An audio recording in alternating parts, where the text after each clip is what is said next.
Pandora's box is about to open wide. Welcome once again to Pandora's box, ladies and gentlemen. If you're having a good day out there, it's us as usual, the Pandora's box guys. Hello. How you doing out there? Just want to say a big thanks to everyone that continues to listen to Pandora's box. We appreciate you. We love you. Really appreciate everyone that tunes in, whether it's your first time listening or whether you've been listening for years. And just remember as well, regardless of how you listen to us, whether it's on like the radio or on like a podcast stream, and remember that we have like an Instagram and stuff like that. We used to have a Facebook, and then Meta disconnected it, and now I can't reconnect our Instagram to our Facebook, which is really annoying. Damn you, Zuckerberg! Damn you! But yeah, Instagram's probably the best place to give us a follow. If you want to give us a follow, just because it means we put clips up on there sometimes, keep everyone up to date on our shows, promote shows that are coming out, put up like funny little clips and stuff like that as well. So follow us on Instagram if you don't already. We were supposed to have today part 2 of our PB with Janie Goddard. Janie was our guest on the show last week, but Janie messaged me a couple of days ago and said that she's feeling a bit ill, and she's lost her voice, and asked if we could postpone the show for a week. So I said, yeah, of course. So I think we're doing the show with Janie again, part 2 with Janie next week. So today it will just be us guys shooting the breeze on a plethora of topics, as always. But it's cool because I've got like loads to talk about. I actually had like a real sort of backlog of some interesting sort of tidbits of information that I thought would be interesting to share with everyone today. So let's kick off the show. Have either of you guys ever heard of the Melungeons? I have not. Melungeons. These are like a mysterious little group of people that used to live in the Appalachians in America. Yeah, in the Appalachians in America. So the Appalachian regions of eastern Tennessee, southwestern Virginia, and southeastern Kentucky. Yeah, the Melungeons were like a strange sort of group of people that a lot of other people in America saw as like very mysterious, and they seemed mysterious for like lots of different ways. For a start, they had like very strange culture and traditions and like almost like religious practices and stuff like that. They also looked very strange. They didn't really look black, Indian, or white. Which was like the main sort of people that you would associate with that region at that time. A native like people. Well, this is the thing. Like for a while, it was quite like mysterious. No one really knew. Everyone just knew that they had this little like almost like closed off society in the hills, and I think it's like really really fascinating. It must have been like fascinating if you were like an adventurer or an explorer, a couple of hundred years ago, like visiting these people and stuff like that, and like what it would have seemed like just for your own eyes, it would have probably seemed very intriguing and mysterious. You can see why a lot of folklore would have come out about these people. What sort of time period did you say this was? Like early 1800s. Right, not even too long ago then. No, not really. No. For centuries the Melungeons were viewed as an enigma. They were sort of like nobody knew sort of much about them, but the good thing about obviously nowadays we can check people's DNA. See what part of the world they come from. Exactly, and there are some people that are still essentially Melungeons today. I don't think the society really continues the same way that it does with like Amish people and stuff like that. But there's people that are essentially like descendants of Melungeons, and they've had their DNA tested. And interestingly, they seem to be almost like a triracial, multi-ethnic group. Whose ancestry include both Europeans, Africans, and Native American bloodlines. Many Melungeons had dark skin, straight black hair, and distinctive features which set them apart from white settlers in the area. But some of them also had, like, even though they were like dark skinned, but not, they didn't look black, but yet they were dark skinned, and they also didn't look like Native Americans. But then some of them would have like really bright blue eyes and things like that, and strange practices. They lived in remote, isolated communities, often in the mountains, where they developed their own customs and traditions, blending elements of diverse heritage. So blending elements of both European, African, and Native American like religions and practices into this like cool, weird, unique conglomerate. Yeah, exactly. Said there were all these different theories about Melungeons back in the day. Some of them which were obviously more plausible, and others were like really, really wild and fantastical. Some claimed that they were descendants of Portuguese or Spanish explorers. Others believed that they had connections to maybe Turkish people or Jewish people or Moorish sailors who had maybe been shipwrecked on American coasts.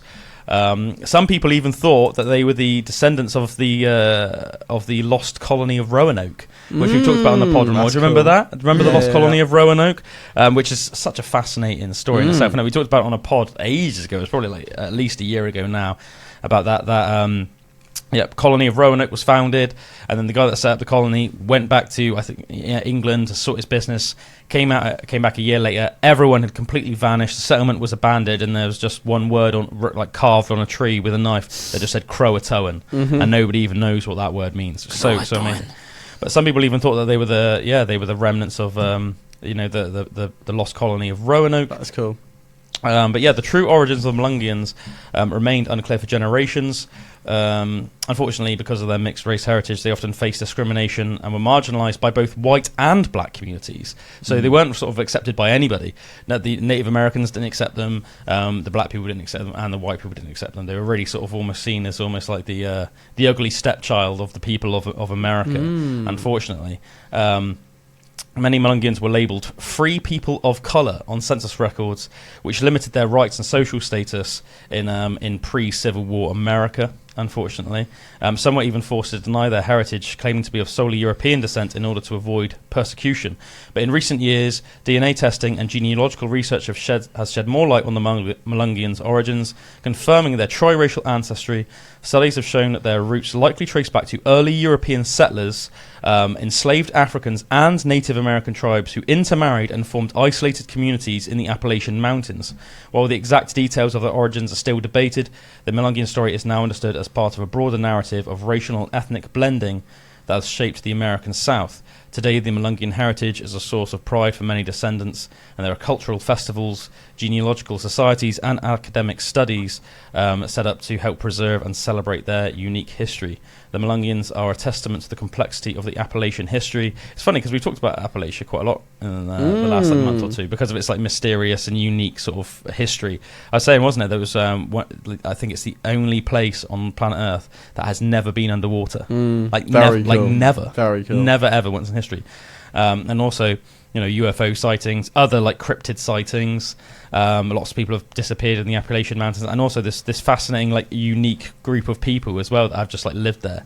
But I think it's really interesting. It's a powerful reminder, of the resilience of people that can sometimes live on the margins of society. But also, I think it's really interesting and almost like a testament to them that while the rest of America essentially were going through very complex views on race and racial mixing and stuff like that. At the time they were really dwelling over is it even plausible for white people and black people, or white people and Native Americans, or black people and Native Americans to interbreed and to, do you know what I mean, to set up families. They took a much more simplistic view. They almost set up their own weird little society that was disconnected from the rest of America. And they all just lived together and just all, you know what I mean, just completely blended. And they just got on fine. They were just living off the land, set up their own little colony, miles and miles away from anybody else. Obviously, where they were all breeding, they all looked really interesting. Because let's face it, if you're mixed, if you're if your mum's white, your dad's black, and your granddad's Native American, then you're going to have an interesting look to you, aren't you? Really, really interesting mix. They think that Native Americans, well, in terms of their DNA, the other group of people that they're most connected to is Asians. Do you know what I mean? So you'd almost have such a unique mix from both Asia, almost ancient Asia, slash Native American people, and then African and European. They're really interesting look. I'd almost love to meet someone from that almost background myself, almost just to just, you know what I mean? I just feel like they would almost be quite fascinating just to be around them and just yeah, certainly. And it'd be interesting as well to learn more about their specific cultures and religions that they a cool mix of all of them. It sounds really cool. It's kind of testament as well to, you hear about some Native American tribes that were more warring and some that were more friendly and just wanted to trade and stuff like that. And it's I can imagine with that, the history of the Melungeons, it's the friendly ones that are from all over the world, they're just kind of coming together and let's more of a natural, peaceful way of making groups, and rather than just going to war with each other and killing each other straight away. It's pretty cool. Yeah, it's interesting, isn't it? And I think it's interesting. We're such a weird species in a way. I think we're always wary of outsiders, and I think it's good to have obviously a healthy healthy fear of anything, if you know what I mean. Like a healthy skepticism, because I guess if you don't, then you are the person that's most likely to get, I guess, potentially get killed in certain situations.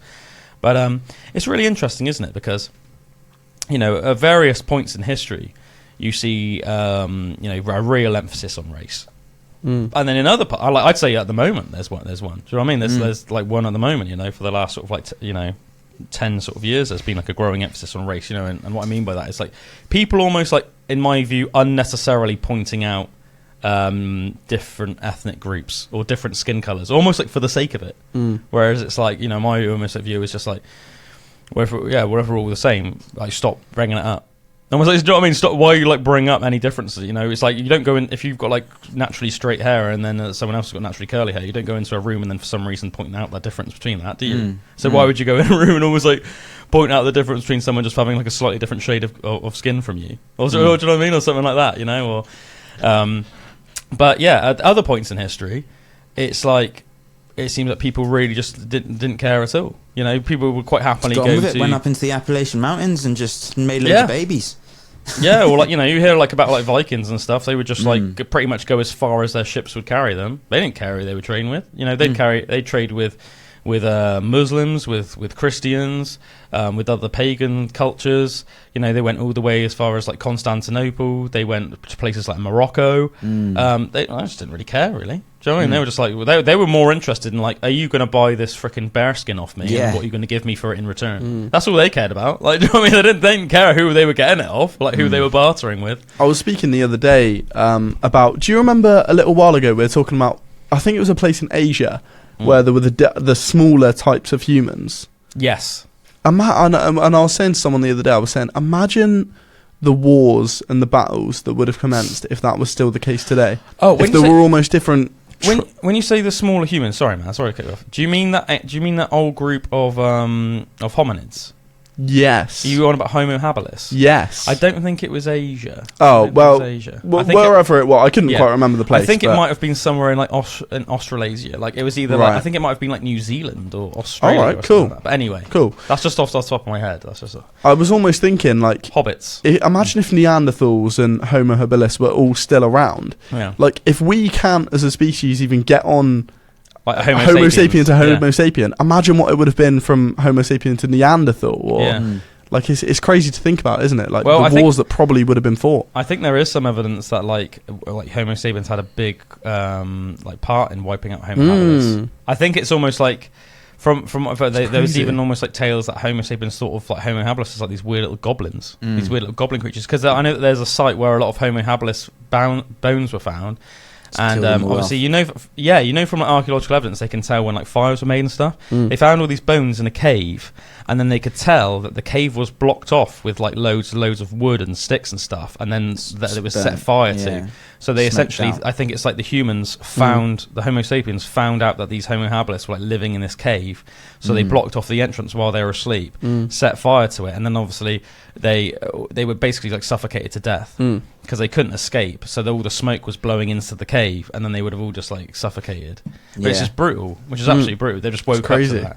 But it's like, savage. That Graham Hancock book I've mentioned before called Entangled, one of his fictional books, goes into that. It's like into the thing of like Homo sapiens against Neanderthal and like and the wars, and that they were like hunting them down all the time and stuff like that. Kind of like fiction, but like an idea of what it might have been like at the time with all of that. But then also the interbreeding as well, because we obviously have Neanderthal DNA in us. So we'd have fought them, but also interbreed with them, which is pretty crazy. Yeah, that is interesting, isn't it? I'm just looking up a minute where Homo habilis were from. Do you know, is there any Homo habilis like DNA in the same way that there's Neanderthal DNA? Yeah, in the dwarfs. Oh, yeah. Sorry, I was right. So it wasn't Homo habilis. I got it mixed up. It was Homo floresiensis. They were the Hobbit people. Right. Homo floresiensis. They were the Hobbit people. It does a bit, doesn't it? I wonder why they're called floresiensis. But yeah, I know that they're nicknamed hobbits. Yeah, so like, sorry for anyone out there for that misinformation. Yes, Homo floresiensis. That was the group Homo of habilis Hobbit people. Homo habilis was another group of ancient sort of hominids. It's crazy that there were so many. and then now it's just us. Oh, I know, it's mad. Like that's like it'd be if there was only gorillas in the world. And there were no other types of ape. I know, it's part of the mystery, man, isn't it? So that's one of the reasons it's so fascinating. But yeah, it says Homo floresiensis, also known as the Flores man or Hobbit, is an extinct species of small archaic humans that inhabited the island of Flores in Indonesia until the arrival of modern humans about 50,000 years ago. So sorry, yeah, it was Indonesia. They lived. So spider monkeys. Yeah, so just off Indonesia. So yeah, nice. But yeah, but I always think it's interesting as well because all of these different species as well, like Neanderthals, and they are actually considered as is said in that piece of text, like humans. They're like different species of humans, which I think is really cool. It's not even like they weren't humans; they're considered almost like different types of humans. Whereas obviously now we're like the only humans, so it's like it's crazy. Oh, yeah. You said about was it Brazil where they were saying that the kind of greys live underground there and stuff. Oh yeah, yeah. Imagine if there's some other human species that are still out there around on the earth somewhere, but just more underground or Well, there's no denying, isn't there, that you can tell that we're say like us as more European descended people. We are definitely you can see there's a big difference in our genes between some people. I mean, I think when you see some of those remote South American tribes, they look very different from us. Oh yeah. Do you know what I mean? There's certain traits about them that are very different. And also another big one would be the Aboriginal people. The Aborigines. They're very, very different from us. It's just very interesting. And I think whenever you've got a tribe or a group of people that have been a little bit more closed off from the rest of the world, obviously they haven't got anywhere near the same level of interbreeding or no interbreeding at all between different cultures. So us being people from the West, we will have at least several different countries worth of DNA mixed in our blood, just because the West has been traveling around and for a long time. Romans lived here 2,000 years ago. We've had Vikings living here. We've had French people living here. We've had Saxon people living here. We've had people with their DNA that goes back to the Netherlands, or people that DNA go back to Germany. People that DNA go back to Denmark, Norway. You know what I mean? All these, even though they're relatively close places on a map, they're all these different countries, whereas it's almost like if you are from a tribe in South America, you probably really just that's a very small gene pool, isn't it? It's a very, very small gene pool you're picking from. Whereas, we might have traces of Romans in us. Do you know what I mean? For all we know, that go back obviously from somewhere in Italy. You never know, that Roman might have had a relative that was from Greece or might have originated from a family that was originally brought over as from a conquered territory somewhere else near Rome. Do you know what I mean? That was some other country. Do you know what I mean? So but it is interesting, isn't it, when you see people from more isolated communities like that. It'd be fascinating to find out if every country had from the dawn of time, every established country now, from the dawn of time had only breeded with people in that country, how different everyone would look varying from country to country now. That'd be a really fascinating thing to be able to find out. I don't know how anyone would ever be able to do that research, but I remember IQs. Yeah. Do you know what I mean? Yeah. Almost that mixing of genes is a good thing, like a bit like in dogs. When you're doing the same breed all of the time, they have more problems with them. The pedigrees are actually worse off than mongrels because they start getting back problems and all that kind of stuff. But basically inbreeding. Inbreeding problems. And it is. It's I think if we did that within our own countries and stuff too much, it would have a bit of a negative impact maybe. There would definitely be less advancement too from all of the culture and information that we've been able to take in from other countries. If we didn't have that to our hands, God knows where we'd be today. It always makes me think of Rome when you say that, what they did when they would just take any kind of, it was more to do with war and they would just take bits of everything to improve their own, which is it's the way, innit? There definitely was a massive emphasis on war and military tactics and weapons, but everything. I mean, it's really interesting because I went to Bath on Saturday, and I was the hotel I was stayed at for the night had a little hotel, and I was in the hotel, in the swimming pool, and I was thinking at the time, because I was in Bath, it was making me think, because obviously Bath is a Roman settlement, Aquasulus, it was named by the Romans. But Aquasulus. I was thinking while I was in the swimming pool, it's mental, really, that 2,000 years ago, Romans had like fully heated swimming pools, like underfloor heating, full like sewage systems, like we do as well. Like heated swimming, all this different stuff, like fairly advanced surgery, especially relative to the majority of the rest of the world at the time, if not all of the rest of the world. And I was thinking, like, it's so impressive. But yeah, as you said, Drew, like, you know, they would just like take almost like any culture that they invaded, or even just like traded with, they would just try and find out as much as they could and try and adopt like the very best and from the very best mind. So one of the reasons, obviously, they had great military tactics was because they studied loads, like say, like, you know, the Spartan phalanxes and stuff like that. But then they also took, they read a lot of scriptures from the greatest like minds from Athens and stuff. So all of that, I mean, obviously, a lot of like the philosophy that the Romans, like Marcus Aurelius, like followed, started in ancient Greece. You know, it's like, you know, like Stoicism and stuff. Stoicism, the philosophy of Stoicism, was founded in ancient Athens, but its legacy then became just as big in Rome as it was in Greece. And obviously Greece was like the original, almost like, you know, their maths and their science and their philosophies and everything like that were like insanely groundbreaking at the time. And then the Romans just obviously really just like carried that on and learnt as much as they possibly could about that, and really adopted that themselves, adopted almost like the best parts of Greek culture, but then mixed it with, like, you know, the best parts from like any other culture pretty much that they could find. But yeah, I think whenever you're having that mix of cultures like that, it's like that what is it? You know, it's like that steel sharpens steel or whatever thing, isn't it? It's like it's almost like a healthy part of it. It's like a healthy competition, and also it almost just like makes sense that, like, say if you have like on a very base level, if you have a tribe, get the best minds from your tribe to meet up with the best minds from another tribe, and then run ideas by each other, and then, like, humans, the way we work, isn't it? Is that, like, you know, regardless of how like brilliant a mind is, human beings are not going to think of everything from every single angle. Do you know what I mean? Like, necessarily all the time. And sometimes you'll like run an idea by somebody, and then they'll say, and they might not have been able to come up with that idea themselves, but then something about the way that they think about the world and the way that they think about things might then go, what if we did it like this? Or like, yeah, that's a great idea, but we could do this as well. And then you're like, oh my God, I never would have thought about that. But that's just taking my idea to like the next level of human interaction, isn't it? Like, the good thing about what we do, it's like the bad way of it is like that your ideas are so different that you clash and that you want to kill each other.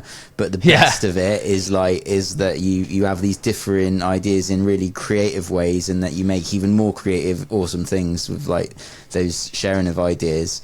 And it's like, I guess that's one of the hard things about like balancing a civilization, isn't it? Like an advanced civilization, so to speak, because you have to balance that, you know, having laws in place so that we can't just go around killing somebody with a different idea, but also having freedom of speech enough that you can hear lots of different viewpoints that potentially you might even find offensive, but just basically being instilled in you that, like, you know, you need to deal with that, like, almost like as a grown-up, and that those mixing of ideas might cause our civilization to go forward. You know, and there was, like, you know, I think you know, and I've said it before on the pod, you know, I think that's one of the reasons why the West has been so successful in, say, like the last like 500 years, is because that really happened. You know, whether it was as bad as it might have been, you know, in terms of, like, you know, smog, especially in like London and stuff. You know, you had like the industrial, you know, the Renaissance obviously started in Italy.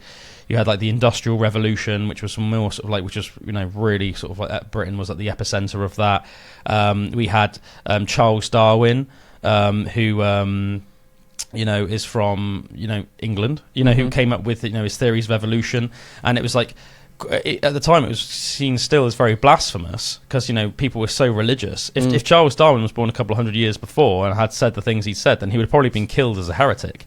But it was the idea that Britain had just become enlightened enough that, you know, a man could say, actually, I don't think God just like poofed us all into existence. There's this thing called evolution, and, you know, there's so much evidence from like all the animals on the planet that they evolved from like this thing, and then that thing evolved from that thing, and you can almost like see it like this big family tree, which is amazing, really, isn't it? It's like so cool. I'm just trying to remember where Charles Darwin. The Galapagos Islands. Is that what you're going to say? No, I was going to say I was just trying to remember where Charles Darwin was born. Oh, was he?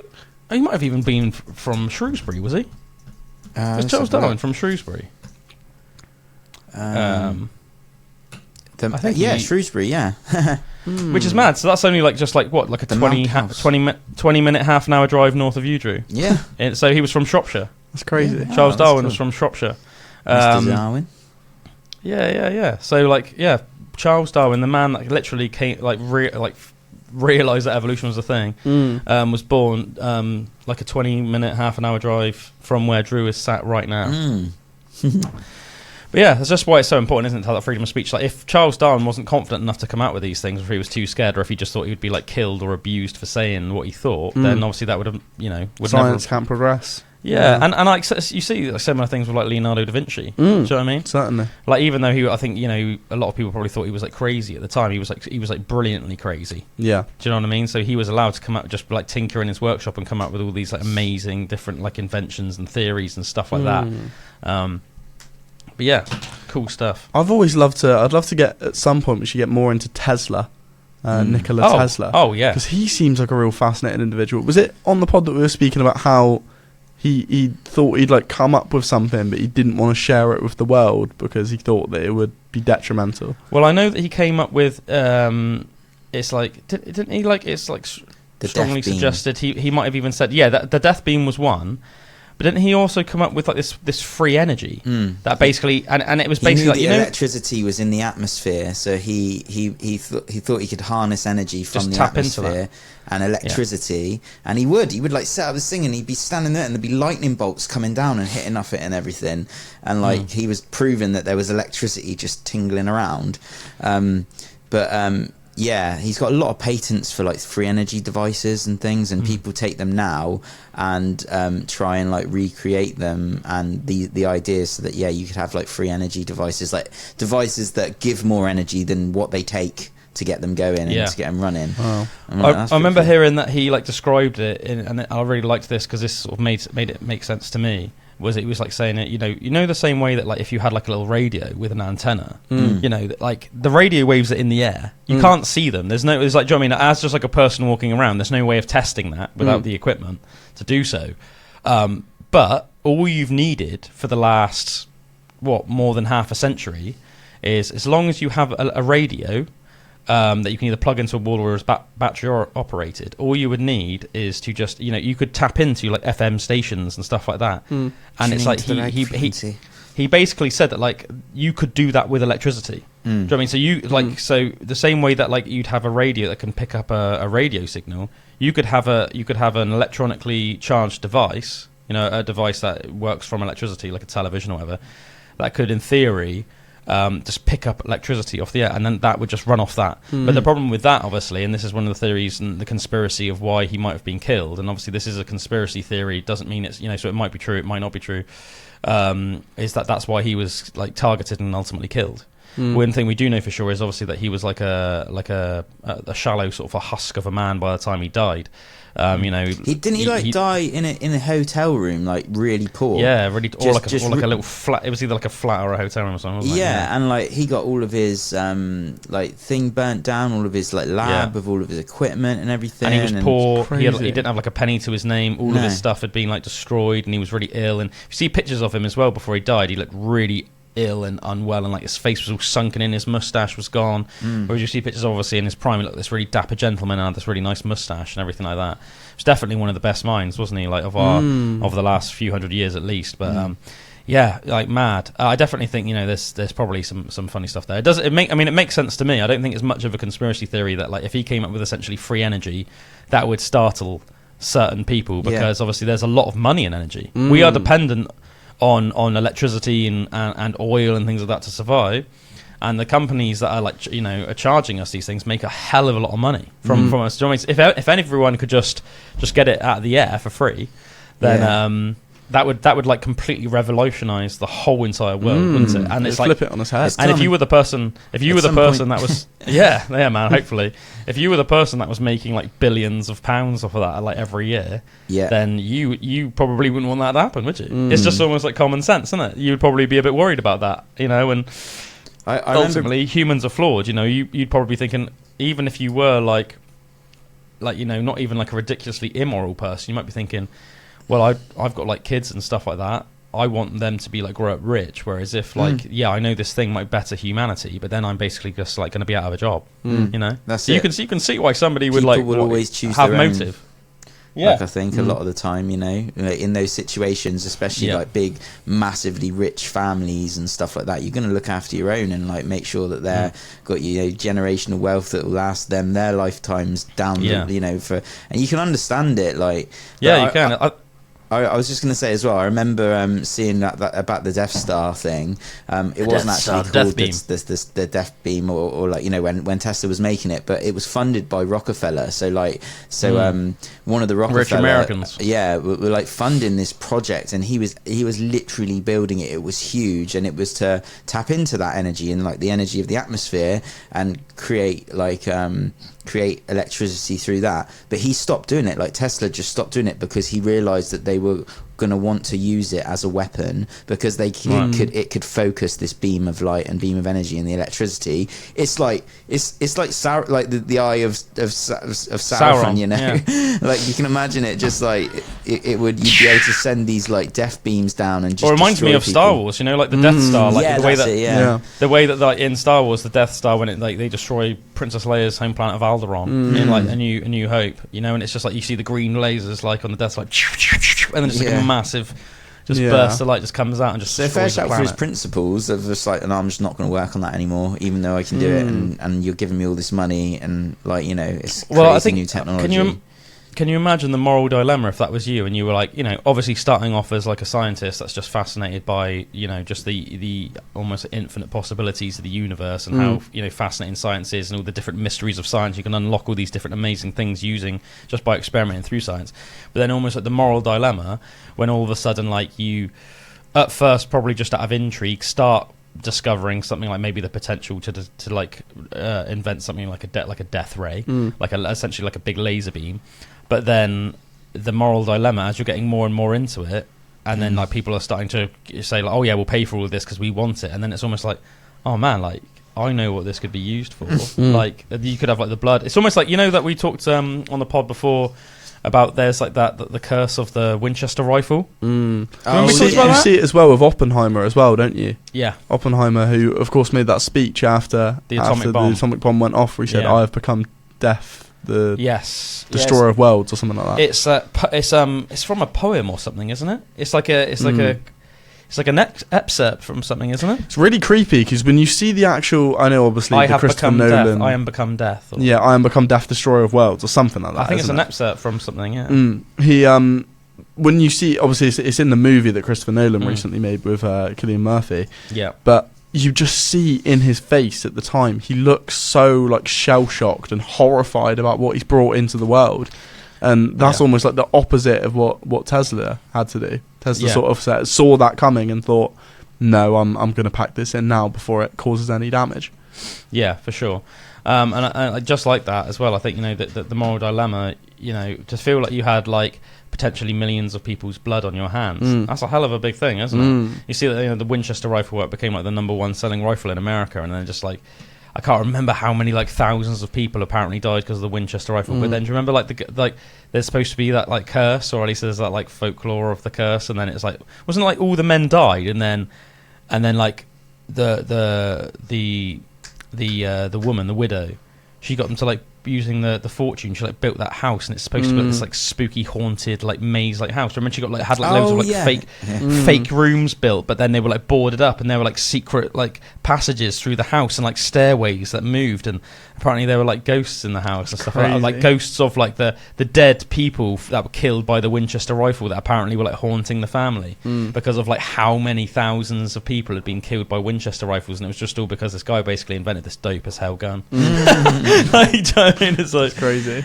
Yeah, that's nuts. Yeah, so just so you know, guys, just going back to Homo habilis.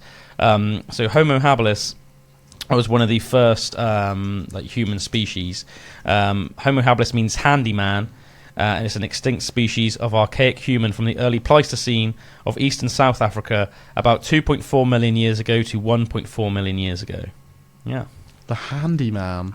Yeah, I think he's called the handyman because I think it's the first hominid that used hand tools. Cool. So it was the first one that made like hand axes and spears and maybe even like bows and arrows and stuff like that. So they had a one up on everyone and still. Yeah, they were the first species. Beat us. They were the first species that used like stone tools to like butcher carcasses and stuff like that. So they like literally like invented butchery. So yeah, that's pretty cool, isn't it? So shout out to Homo habilis and shout out to the poor little fellas Homo floresiensis. They still look very almost like apish, don't they? Very Homo much habilis. so, If you look yeah. at pictures of Homo habilis online, folks, type in Homo habilis. That's HOMO space HABILIS. It's almost look like they look almost like a cross between like a chimpanzee and a human, or maybe even like more like a chimpanzee than a shaved chimp. Yeah, like a slightly shaved chimp. Crazy. But you can definitely tell that they're very like an archaic human, can't you? But really interesting that they were like the first ones to use tools and stuff. The same way that obviously Homo erectus is Homo erectus because it was the first one to stand erect. As funny as that word is. Yeah, I always describe my brother as Homo erectus. So Homo erectus just means upright ape. Yeah, sorry, man, you were saying. Do you ever think, like, because I saw this thing the other day talking about like disclosure and that, and like when if like we have been visited by other species from around the universe for like thousands of years, and they've just been tracking our progress for like millions of years of our development.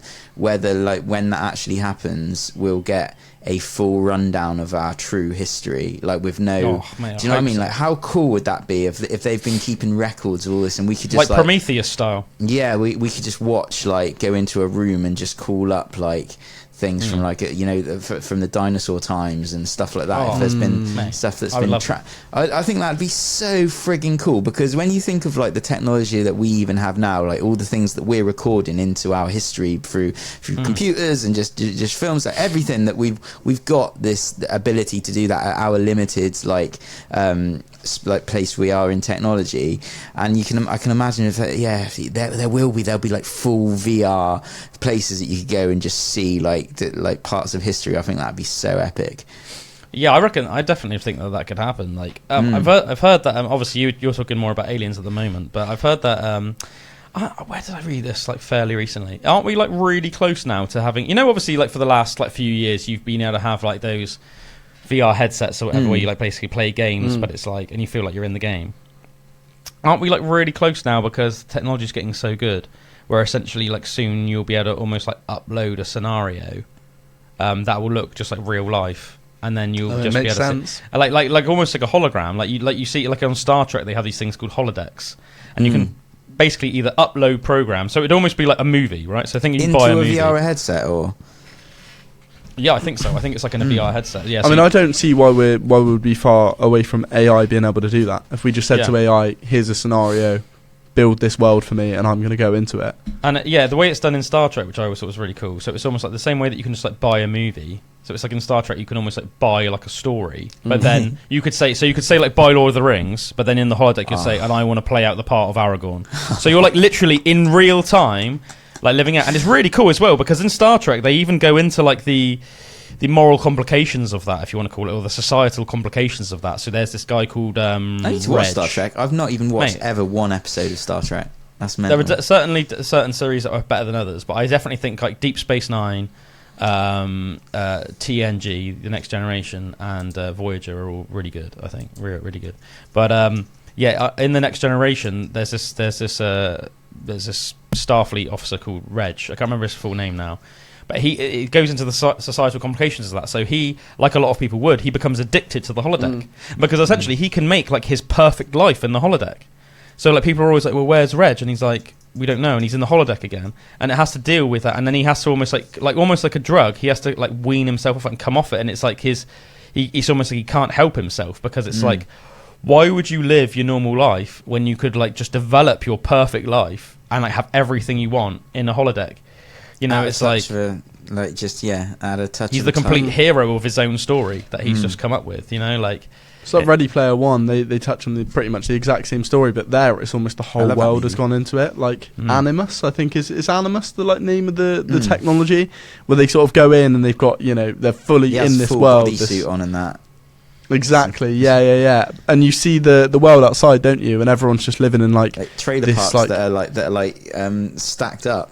It's like it's like a dystopia of like all these that's like horrible looking like dungy. I don't know whatever word I'm looking for. Just really not nice looking cities. Almost reminds me as well a little bit of the Matrix. Yes. So like even though it's like not everyone in the Matrix is living like an ideal world, it's still almost like they're living. It wasn't the whole thing with the Matrix. It's almost like they decided that was the pinnacle of humanity. Yeah. And the Earth and everything was like ruined. So basically, humanity made the decision to just almost like plug yourself in, and from birth, people wouldn't even ever realize they were part of it. That you'd just be growing up in what people decided was the pinnacle of mankind, which was like the late 90s / early 2000s. When we had like the perfect balance between technology, like quality of life, but also like health of the planet and all the rest of it, like freedom. So it's like you just grow up in it, and then put the bit where like Neo, first takes off a thing, and he's just in this weird little like gooey bubble, and he's all like just like bold, and he's got like bits of like technology like in his spinal column and that go into his brain and everything like that, and then this machine comes and like puts him down this weird like this weird like almost like slide like you get in like a swimming pool sort of like or like a big swimming pool center thing. That's just freaking weird, man, isn't it? Yeah. And the world's all just like ruined, and apparently on the surface it's just unlivable, so they're all just living under the ground in these like weird technological but like pretty disgusting societies. Yeah, I mean that's pretty much what like Ready Player One is like, but in Ready Player One it's more that people have made the decision to be like that, everyone's just happy living their life, like, so it's like they could do something about it, which in a way is even more darker, because it's like you're making the decision. It was money in that. It feels like what we're going towards. A lot of the poor people, so they were they had enough money to get like these VR headsets, but they didn't have enough money to survive properly in the world, so they were living in these like real dreary like places and everything, but just with the headset on all the time, because it's given them a much better life than their surroundings. But it's really weird as well. Like I think like some like psychedelic trips and stuff, and like especially with like DMT, which is supposed to be like the spirit molecule, like the most powerful chemical that we can take to affect our consciousness and everything. Like, and your brain secretes it when you're asleep as well. Yeah, and when you go into some of those, like things feel technical, like things feel like you're tapped into the reality of the Matrix, like, and it's how everything is like fractals, like you see like the flower of life, and you see like the building blocks of life, like geometry are built as like sacred geometry, and that when you go in any kind of these psychedelic visions, there's always like geometry, and it's almost like that is like the truth of the structure of reality is built on this fractalized geometry, and like, but when you go into some of those spaces, there's something that feels like quite like technological about it. It's so weird. It's like we think of like life and just like nature and how like connected we are, and it like all flowy and all like, but when you see it through the eyes of like a trip, or like when going into like DMT or something, it literally looks like like that's it, like everything is just made up of that sacred geometry, and like that's almost like the true soup that everything's in. But the technical aspect of it is a bit weird, which makes me think like, is this a simulation? You know what I mean? Like, is this some kind of like simulation that's like broadcast out on these with this like technology that could be I've like heard DMT. other people say that. I've heard other people say that. And one of the interesting comparisons I've heard, which I think which is a really good one, because I think it's very easy for us to imagine this. And I think this is a lot of the trick with a lot of things for us humans, is putting complex ideas in a way that we can conceive them and understand them. That's the trick a lot of the time. But I remember people saying like it's comparable to say what are those things called that you can make? It's like a mandala. No. You can a terrarium. You can make a terrarium, and obviously us as like a sentient being, as like one of the most advanced creatures on our planet, if not the most advanced being on this planet, we can get like essentially like a little glass globe, and inside it we can chuck some dirt, we can put some plants, we can grind up some like things like chalk, and maybe it sounds a bit like maybe gross, RIP wood lice, but grind up things like some dead wood lice. If you find some dead wood lice somewhere, grind some of that up. That's a lot of nutrients, obviously, and that's literally the nutrients of life. Put that in the dirt. Put some water in there, and then you can close that, and you don't ever have to do anything to it. And you can put some little creatures in it. Just put maybe some alive wood lice, some other maybe types of insects. And you've essentially created your own little world. You, just as one human being, you've created almost like your own little world, or even own universe, if you want to think of it like that. And it's a completely self-sustainable world. Whereas because you've put the right combination of things, you've just put a little bit of soil, a little bit of water, a little, some ground up dead bugs or something like that, and some little plants, and then that is enough for it to recycle infinitely. Essentially, and that'll grow and just thrive. And you can see where people have started off with little terrariums, and then after a couple of years, it's almost like it's like a micro jungle. The plants have grown massively. The whatever the wood lice you put in have bred, and there's just loads of them, and you've essentially created your own little universe. But I guess the comparison is that to the little creatures you've put in there.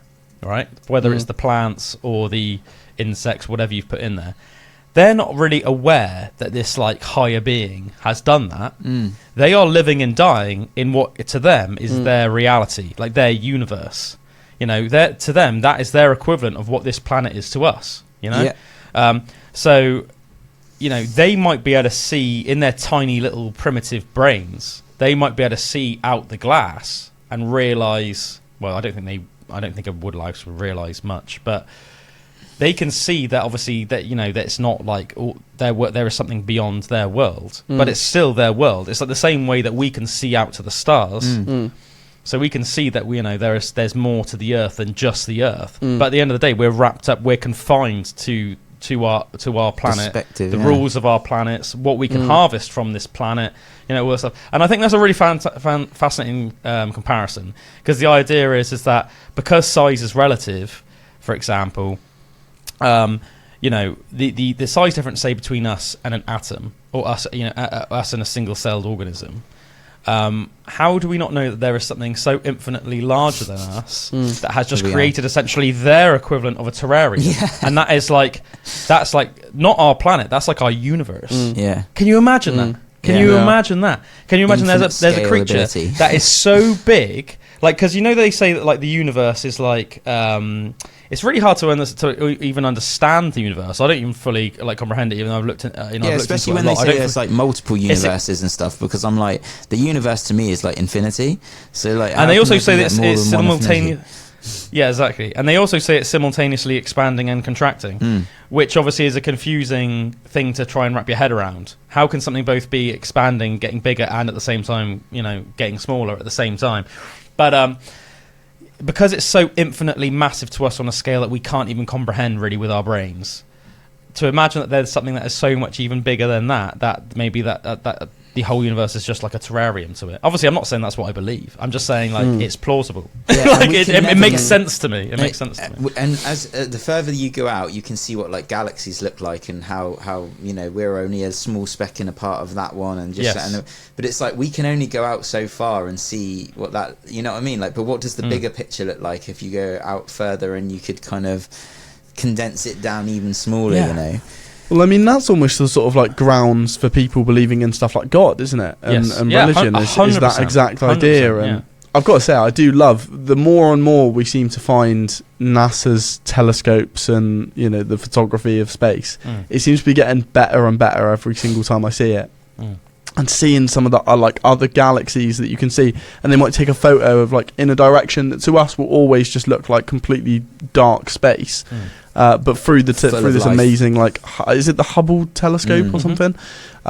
Through that you can actually see that even in that direction where we can see nothing physically, there is, maybe 100 different galaxies or 100 different solar systems or even universes. It's crazy. Well, it's really interesting, isn't it? Because apparently, like our solar system isn't even like a particularly big solar system, and apparently it's not just not particularly big. Apparently, it's quite small. Apparently, in the grand scheme of the universe, it's quite small. But like, what was that satellite like a couple of years ago? Do you remember? Like, it was like a year or two ago. It made like big headlines around the world because it like leave NASA in like the 60s or something like that, and it's only just reached the boundaries of our galaxy. Was it like the Discovery satellite something or like something that? That rings a bell. And it took something like 55 years, or it might have been longer. It might have been like 60 years just to reach the going at like full speed just to reach the edge of our galaxy. I remember as well. I think I've said this on the pod like a long time ago. Another thing which I thought was fascinating, which just puts into perspective how massive the universe is. Obviously, we all know that the speed of light is an insanely fast speed to go. Light speed is almost like the human brain cannot even follow light speed, can it? We can follow things that can break the sound barrier. That we have certain planes that break the sound barrier. It's cool, isn't it? Because when you see like fighter jets and stuff that do break it, that makes a sonic boom, doesn't it? So it's like, whoa. But the speed of light obviously is so fast the human eye can't even recognize it. But if you took, I remember thinking this was fascinating. If you had a telescope, theoretically, if you had a telescope powerful enough, obviously no telescope that powerful enough exists and probably never will be. Probably impossible to make one that this powerful. But if you could make a telescope powerful enough to be on the first planet outside of our solar system pointed at Earth. Because obviously the image through the telescope could only travel at the speed of light, the planet would be so far away from Earth that there would be a 66 million year delay from you looking at through the microscope. Sorry, the telescope to the Earth. So the people on the planet would see dinosaurs walking on the Earth. It's amazing. So if they were looking at it now. So if there was theoretically an alien species looking at Earth from a planet on just outside our solar system, they would see dinosaurs roaming the Earth. And that's fascinating to me for several reasons. Not only because it puts in perspective how big the universe is, because a 66 million year lag is an insane, obviously, lag. But then also just the scientific, consequences of that. So, they could accurately document what dinosaurs actually look like. Obviously there's like certain speculation, and we're obviously slowly putting the pieces together through obviously constantly updated paleontological evidence and stuff like that. But the fact that you could just be like, oh yeah, that's literally what a T-Rex looks like, and almost like take a picture of it and then send it to us. Beings out there that have like done that. Have been doing that, or are doing that in the future and are seeing us now. Yeah. But it's the same. Maybe that's why the Greys are coming. Yeah. That's why the Greys went back in time to try and save us. It's the same with stars, though, that when we're looking at stars, I've heard that as well. Like, we're actually seeing the history of the stars. They could not be there, a lot of the stars that we can see. I've heard that. Yeah, I've heard that some some of the stars that we look at in the night sky aren't even there anymore. Yeah, that's because crazy. It takes hundreds of years for the light to travel to us. So we're seeing the past millions. Of stars. It takes like millions of years. Yeah, it's madness, isn't it? It's really interesting as well, and I think it's really another thing that's fascinating. I think some people that obviously just aren't at all into astrology or anything. Astronomy. Astrology is like star signs. Aren't aware of is obviously there's a difference between stars in the night sky and some of the planets that we see, and obviously it's hard for us to differentiate because to us they just look like stars. say if you look at Mars or if you can see Jupiter or whatever in the night sky, it looks the same as a planet. But obviously a planet and a star is different. So the sun is our star. So in our galaxy, the sun is our star. But every star that you can see in the night sky has its own planets all around it. So that's crazy, isn't it? So when you're looking at stars, they're actually all suns. It's crazy that the planets that we can see as well, the only reason we can see them is because of the sun's light bouncing off them. That's kind of mental. Otherwise, it would just be completely dark in the sky. Yeah, the planets in our solar system. Yeah, 100%. And obviously the moon as well. The moon obviously being the best example of that. Yeah. The moon doesn't emit any light. Yeah. It's just reflecting the sun. It's just crazy. So cool. It's crazy. Can I ask, do either of you know how telescopes work? I've got a refractor piece of glass, isn't it? Because I find it so fascinating that we have a telescope like the Hubble telescope that I was saying about. We see that big one behind me.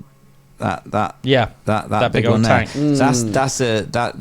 There's different ways of working. That one is basically like at the bottom, the base of the telescope is a big mirror, and then another little tiny mirror where you kind of put your eye, and the light goes into the tube. So like the light kind of goes into the front of the tube, reflects off the mirror onto the eye patch, and it's just like a big mirror really, but it magnifies it so much with the light because of the thickness of the glass, because of the glass, and like, well, it's just empty. That thing is just empty with just a mirror at the bottom, so there's not even like really? And then you've got the glass is the bit you put your eye on, like that's the kind of thickness of the glass, that's like the lens. And then how thick is it, do you know? Do you know how thick it is? Small. It's just like small little like it's like a camera lens like thing. But you put your eye on it, and there's so that goes in and then bounces off the mirror, and then the light hits the mirror at the bottom, and like and refracts it into your eye, and it just magnifies it by like. Mate, they're more amount. amazing than I thought they were. I thought that it was like literally just because the glass and it was so thick, it was just like magnifying it by that amount. You know, the same way that obviously like if you were had really bad eyesight, or if you were really far-sighted, you'd need thicker glasses. Yeah, it's essentially just, do you know what I mean? Or if you're not so much, you need thinner ones. I thought it was just like that, but it seems to be more complicated than that. I find it fascinating that we've managed to make something that we can like actually look so far into space that we didn't even know anything was there in the first place. And we can now look so far and so clear as well. That's what I find amazing. Yeah, like that's how clear the pictures are and stuff. They had like really advanced telescopes like hundreds of years ago as well, didn't they? It's crazy. It's crazy. I guess because even though it's like a really amazing feat of engineering, at the same time you don't need anything like too crazy. Like the actual technology involved, as long as you understand the physics behind it and like what's needed, you don't actually need that much, do you? Like you don't need like crazy resource. It's like on mine, like you've got the eyepiece you look in, and I think it's like a 25 or a 50x like zoom, but then you've got this other thing that you can just put on the front of it which just doubles it. Like you know what I mean? It's like another attachment that just goes on the eyepiece, and all that does is just makes the eyepiece go further away from it, and it's just the way the physics of it works. You don't need it's just like a little barrel that you put on the end, and that slots in, and then all of a sudden it's like doubled. It's like really cool, like 100x. So when I look through that, crazy. I can see the only thing that I've ever actually properly looked at is the moon, and it is insane because you can like see the craters of the moon. Like it's so zoomed in on the moon that when I've got it on that double zoom thing, you can't actually get the whole moon in the picture. You only get like half of it, and it's just like half that's really zoomed in, and so you can see like the craters and stuff, you know, like really clearly. So cool.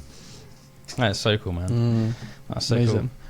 The world is an amazing place, but it's also weird as well because it's all like that constant movement to track something. So when I'm looking at the moon up that close, I've got to really slowly like be turning the telescope at the same time to be able to keep it in the sight, because obviously we're spinning, and when it's zoomed in that much, you can actually like see how it's moving. You know, that's crazy, man. That's cool.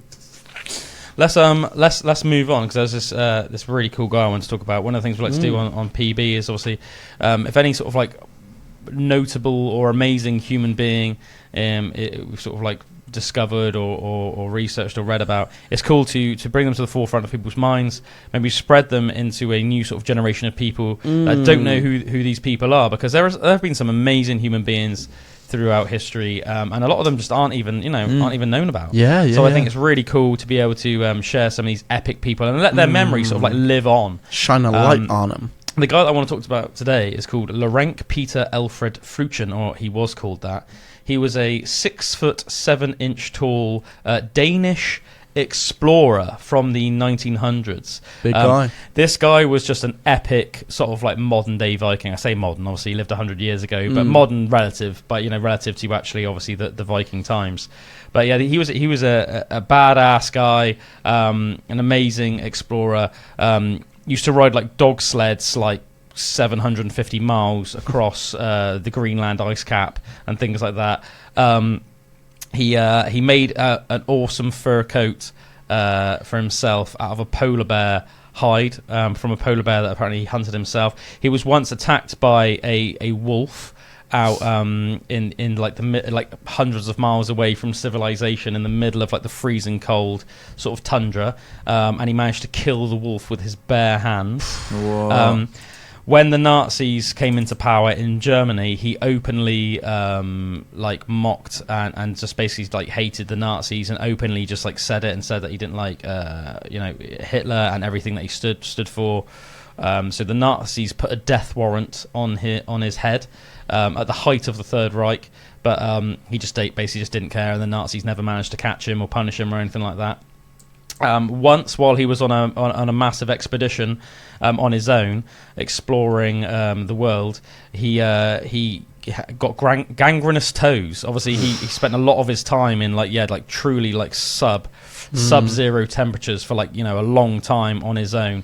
Just this massive dude he had a massive big beard, this 6'7" tall dude with this big polar bear hides that he used to wear. So we got gangrenous toes. Knowing that he was in dire straits, he amputated his own toes with a pair of pliers in the middle of nowhere with no anesthesia. I know, that's so badass, isn't it? That's so badass. Another really cool, but at the same time quite funny tale about him is once, while caught in a blizzard, he ended up being buried alive in an inescapable cocoon of ice so tightly packed around him that he could barely move. Now, obviously, for the vast majority of people, this would have been certain death. That after 30 hours trapped inside this frosty tomb, he took a poo. He had a poo, right, in it. Oh, my God. Got the poo out of his trousers, shaped it into a knife, essentially, like a pick. And then, because it was so cold, it froze really, really quickly. And then he used his own poo that he'd carved into an ice pick to pick his way out of the solid ice wall, and then crawled 3 hours back to base camp. It's like insane. That's so badass. Ridiculous. That's so crazy. That's so badass. Yeah, as well as just being a ridiculously gnarly, tough, hard guy, he was also really, really well-read, very intelligent man. He published over 30 books in his life. He founded 2 separate adventurers clubs. He's got a biography called The Vagrant Viking that you can buy and read. And he was also randomly the 5th person ever to win the jackpot in an American game show called the $64,000 Question. Nice. Which I thought was really funny. He also starred in an Oscar-winning movie that you can see, which was based on a book that he wrote. And he stars in an Oscar-winning movie from a book that he wrote. How cool is that? Oh man, you got to get a picture of this guy up. I want to see the 6'7" Viking. Yeah, man, I will. Let me get up a picture of him for you. Laurent Peter Alfred Fruchen, the Vagrant Viking. Man, what a life. Yeah, what a legend, eh? He is a friend of the pod. Rest in peace, Laurent. What a legendary man. Wish he was alive so we could ask him to come on the pod. Peter Alfred Laurent. Alfred. Fruchen. Let's have a look. Let's have a look at what he looks like, guys. Oh, I've seen this guy before. I've seen him with his polar bear hide. Look how cool he looks as well. What a cool gem. Crazy. He looks so cool, doesn't he? He looks like I've seen that picture of him with the woman. In the big coat. They've obviously made that a colour picture. That obviously originally would have been black and white, but they've colorised it, which is pretty cool. Looks like him. This one looks like him when he was a bit younger. Yeah, so look him up, people that listen on the radio or can't see right now. Just look him up. As I said, his name is Laurent, so that's spelled Lorenc, and then Laurent Peter Alfred Fruchen. Fruchen spelled Freuchen. So 6'7" tall Dane. Really badass guy. He is a friend of the pod. Absolutely. What a dude. Absolutely. Who was the guy that didn't they do a race to the North Pole and a race to the South Pole or something? And one of them made it, and the other one just his whole team just died, and there's almost like, I think there's a detailed story of like him just being in this cabin, right? And like every day there was just like one less person. Is that the one where like the ship got like stuck in the ice? Yes, yeah, that rings one. a bell. Yeah, I forget what his name is, but that was a real fascinating story. We should definitely talk about that at some point. Yeah, we'll look into it and talk about it. I don't know too many details. I remember that.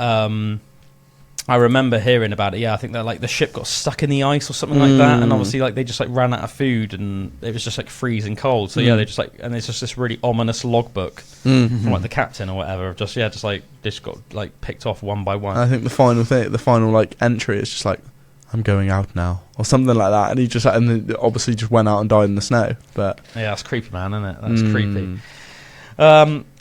We've talked about convergent evolution on the pod before, and I think that's a really, really fascinating thing. So convergent evolution is the idea that that things completely unrelated can evolve to basically fit the same evolutionary niche. So it's happened many times throughout the history of the planet, and it sort of makes sense why, I guess. It sort of makes sense, but at the same time I still think it's fascinating because you can have animals that like almost have evolved so almost identically, yet are completely unrelated.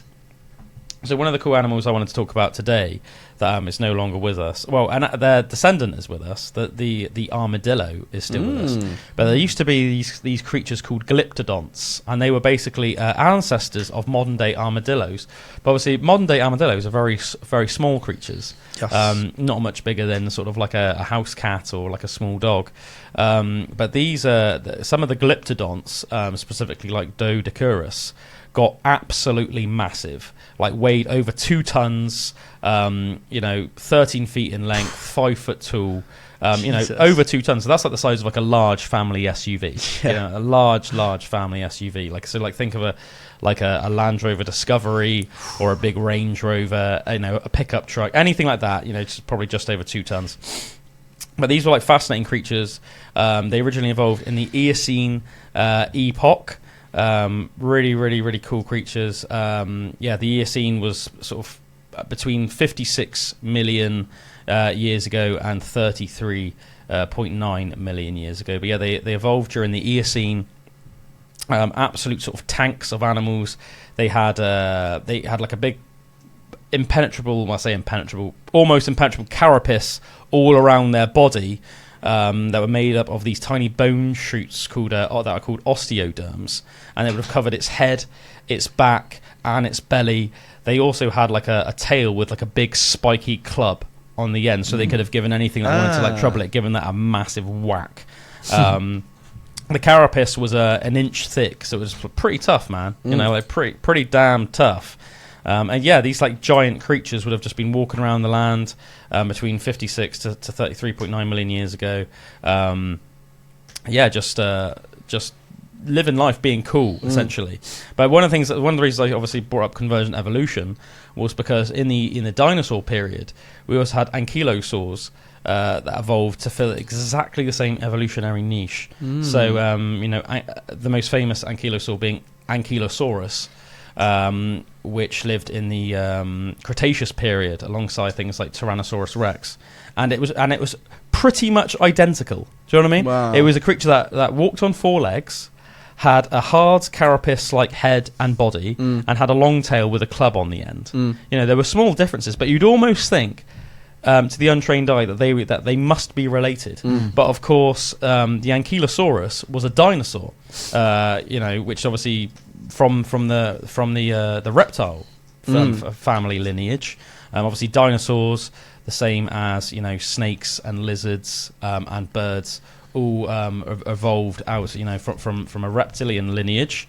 Whereas obviously the Glyptodonts were mammals, so Glyptodonts are more closely related to us than to ankylosaurs, even though on paper and even to a drawing, if you saw like a picture of them side by side, they look almost identical. You'd think they were almost the same. One of them laid eggs.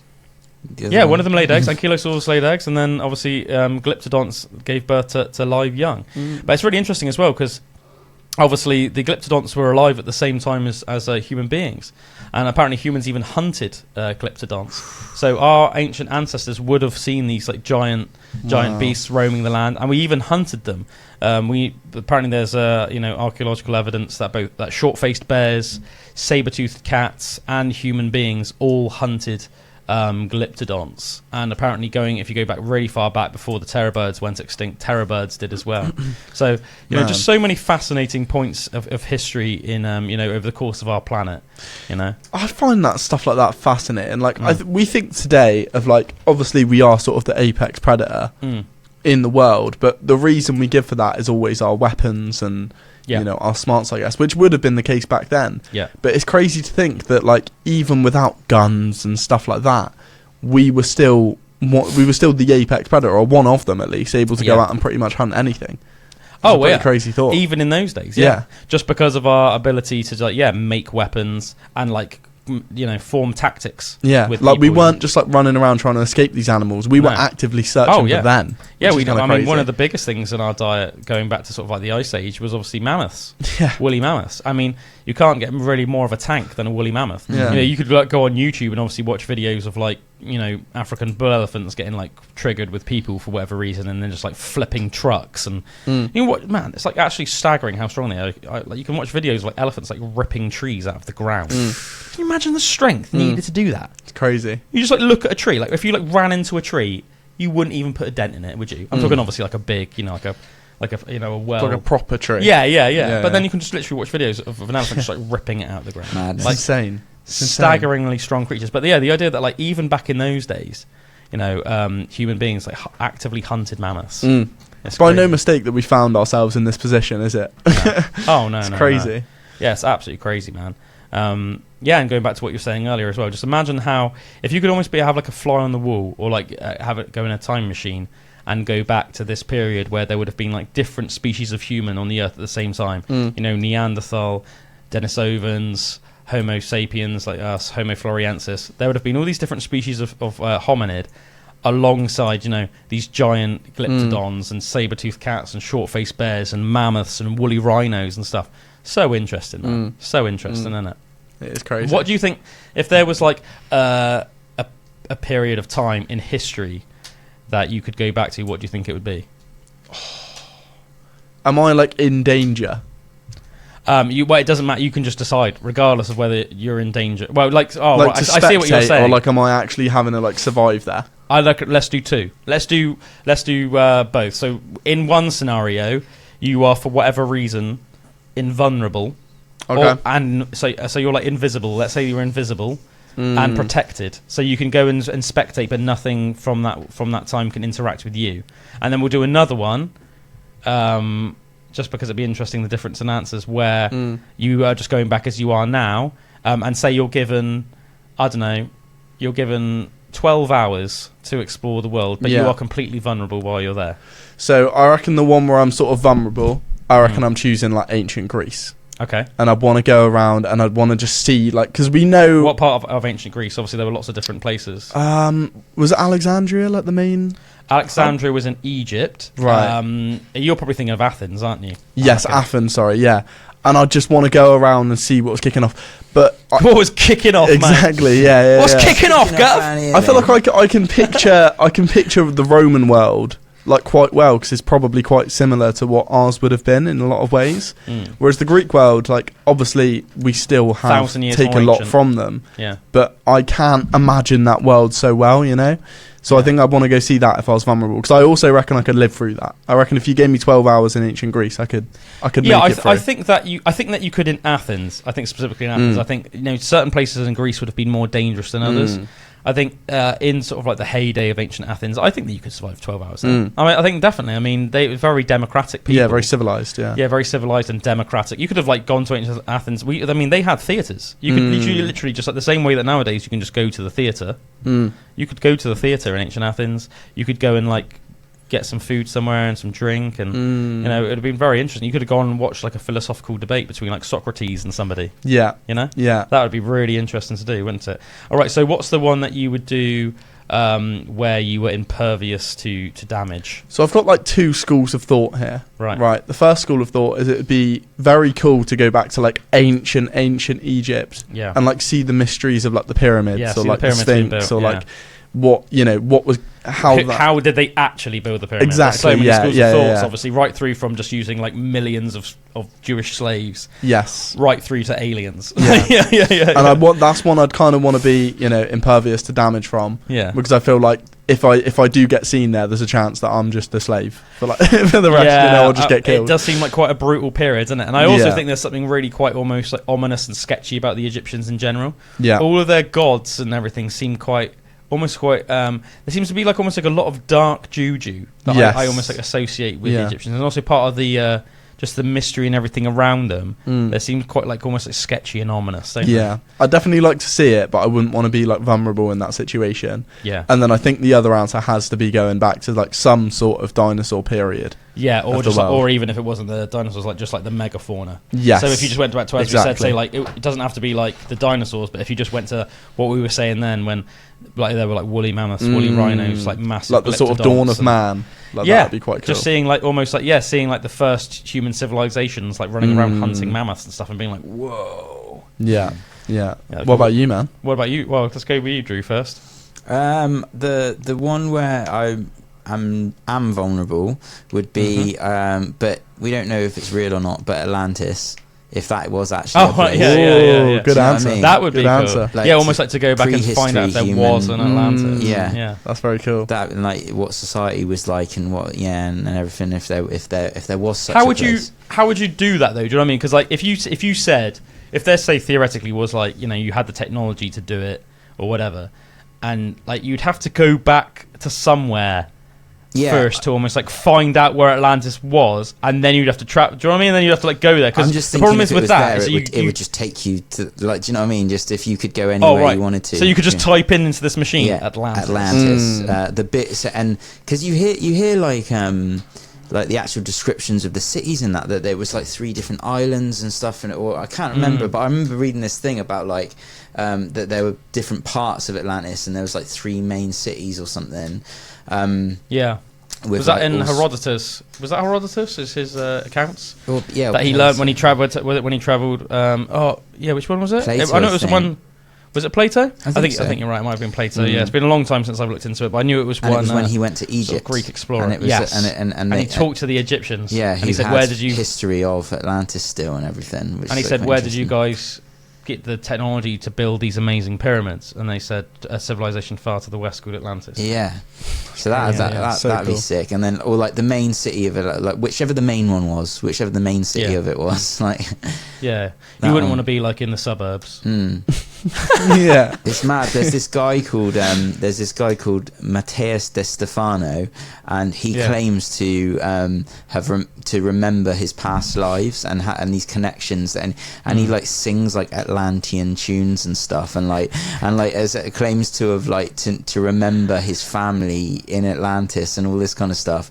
But it sounds mental, some of his stories, but they seem to be like it was all like quite a lot like religious. Like the way he's describing it is like there's different like factions of society, but you would like have your roles like within those factions that were like quite religious. So like you wouldn't mix with like 2 different types of factions. Like you couldn't just like be with anyone that you wanted to be.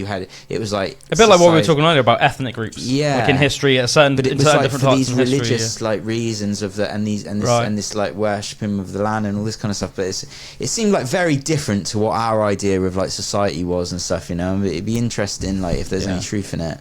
You're putting a lot of faith in a guy like that as well. Oh yeah, you believe the story as well. It could just be bollocks. I thought it was really funny as well. What was what's the name of that thing? I think you've looked into it a little bit, Drew, and it's where like what's it called? There's some people could say that they can do this thing. I can't remember what it's, and it's like probably channeling. Yeah, what's it called though? It's like not like channeling. But there's like a name for it. It's almost like you know how you would like go and have some Reiki done or whatever. Do you know what I mean? It's like you can go to these people and they say it's like a thing. Oh, like past life regressions. Yeah, but I think it's They get hypnotised. Yeah. They're the two. But they speak really weird. They speak in like a really weird language, like light language. Yes, light language. That's the one. Light language. That's hilarious. So like, you know that Emily goes to like the women's circle, and there's like a load of them. They all go like, Jess Jacobson goes, Harriet Popham goes, and that. And then one of the times, they had this like light language specialist go there, and they started talking this weird language. And then apparently they told like all the girls that it was like no coincidence that they were all in this like women's circle together, and that they were all from like an ancient royal lineage of sisters from Atlantis and stuff.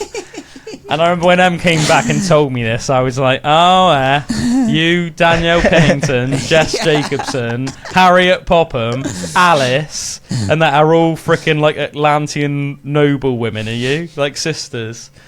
And apparently she was like saying it like all like real seriously and stuff, and I was like, well, maybe, yeah, I guess, but like, I mean, I don't know, it just takes a little bit more than just like saying that to like fully convince me of it personally, but I don't know, maybe there's something to it, I don't know.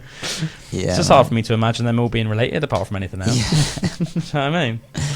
Yeah, it's just interesting. Like I do wonder that sometimes with like soul groups, and like if there is such thing as soul sisters or soul brothers or soul family, like if there are. You're my soul brother. Yeah, soul hey, brother. soul brother. If there were, if soul you know brother. what I mean, like what's cracking, soul brother? You have with people in this life, whether you have had them before and that, like that's pretty interesting. Like I wonder if there's anything in it, like I wonder if. Yeah, or if it's it does make you wonder, doesn't it? Or if those memories are just something that are more like the Assassin's Creed thing, that it's just like part of your lineage of your family. Well, in Assassin's Creed, that is supposed to be based on Atlantis, isn't it? Did you know that?